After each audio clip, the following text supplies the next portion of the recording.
আমাদের নবী করিম সাল্লাল্লাহু আলাইহি সাল্লাম একদিন জুমার দিনে খুতবায় মিম্বরের প্রথম সিঁড়িতে যখন পা রাখলেন তখন বললেন আমিন। দ্বিতীয় সিঁড়িতে পা রাখলেন, আবার বললেন আমিন। তৃতীয় সিঁড়িতে পা রেখে আবার বললেন আমিন। সো জুমার নামাজ শেষ হওয়ার পরে সাহাবীরা ওনাকে জিজ্ঞেস করলেন, নবীজি আপনি এই কাজটা কেন করেছেন যেটা আমরা আগে কখনো আপনাকে করতে দেখিনি? তখন নবীজি বললেন, আমি যখন প্রথম সিঁড়িতে পা রাখলাম তখন জিব্রাইল আমাকে বলল যে, যে ব্যক্তি রমজান মাস পেল এবং রমজানের কদর করতে পারল না সে ব্যক্তি ধ্বংস হোক। আমি বললাম আমিন।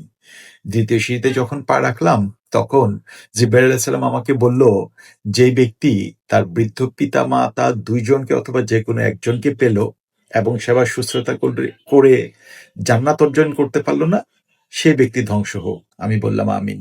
এবং তৃতীয় সিঁড়িতে যখন পা রাখলাম তখন জিব্রাইল আমিন আমাকে বলল, যে ব্যক্তি নবী করিম সাল্লাল্লাহু আলাইহি ওয়াসাল্লামের নাম শুনলেন এবং সাথে সাথে দুরূদ পাঠ করলেন না সেই ব্যক্তি ধ্বংস হোক।